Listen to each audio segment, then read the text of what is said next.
Karamihan po ng mga miyembro ng gabinete ang nagsumiti na ng courtesy resignation kasunod ng direktiba ni Pangulong Bongbong Marcos.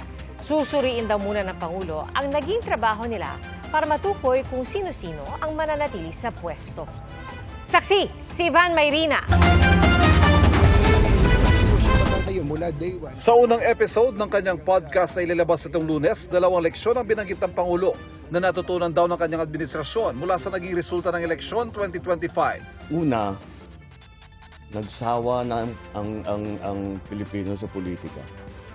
Sawan-sawa na sa politika. Pangalawa, disappointed ang tao sa serbisyo ng gobyerno. Hindi nila nararamdaman at masyadong mabagal ang galaw ng pagbubuo ng mga project na hindi pa nila maramdaman. At dahil dyan, inanunsyo ng Malacanang ngayong araw na pinagsusubiti ng Pangulo ng courtesy resignation ang lahat ng miyembro ng kanyang gabinete kasama mga pinuno ng ahensya at presidential advisor na may cabinet rank. This is not business as usual, the President said. The people have spoken and they have expect results. Not politics, not excuses. We hear them and we will act. Hanggang ngayong hapon, mahigit 30 miyembro ng gabinete na ang nagpahayag ng kahandaang magbitiw kung hindi man nagsumiti na ng courtesy resignation alinsunod sa utos ng Pangulo.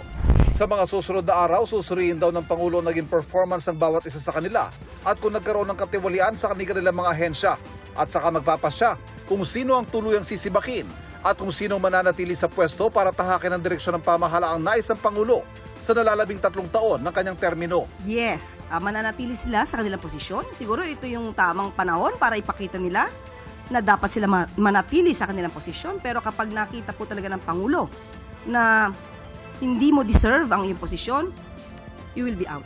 At ito ho ba ang panahon na makikita natin from here on again yung sinasabi ng Pangulo na marahil kailangan ng mas mabagsik pamumuno?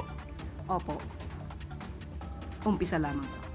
Sa gitna ng direktibang courtesy resignation ng Pangulo, umaasa mga business group na mananatili sa pwesto mga kalihim na anilay maayos na nagampanan ang kanilang trabaho.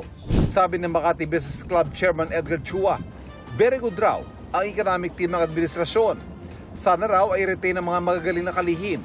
Ganito rin ang pahayag ng Philippine Chamber of Commerce and Industry o PCCI. Umaasa raw sila na kasunod ng courtesy resignations ay magkakaroon ng anilay accountable at merit-based appointments. May ma-appoint na raw sana agad para hindi magkaproblema sa economic continuity. Sabi ng Management Association of the Philippines, makahanap sana ang Pangulo ng mga tamang taong kaya magpatupad ng plano ng kanyang administrasyon. Sa presentation ng mga bagong batas sa Malacanang ngayong hapon, present ang ilan sa mga miyembro ng kanyang gabinete tulad ni DILG Secretary John Vic Remulla, PCO Secretary J. Ruiz, DOST Secretary Renato Solidum at DepDev Secretary Arsenio Balisacan na pawang nagsumiti na ng kanilang courtesy resignation. Idinaan naman ng Pangulo sa biro ang pagpapabitiw sa kanila. The honorable members of the cabinet. Teka, may laman pa ba yung kabinete ko? Who am I addressing now?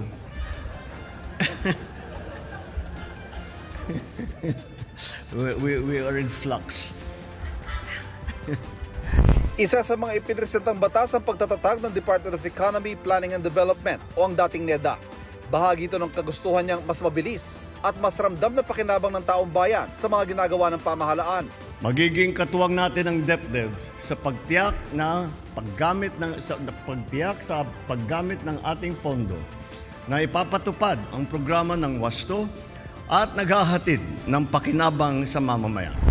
Para sa GMA Integrated News, Ivan Mayrina, ang inyong saksi.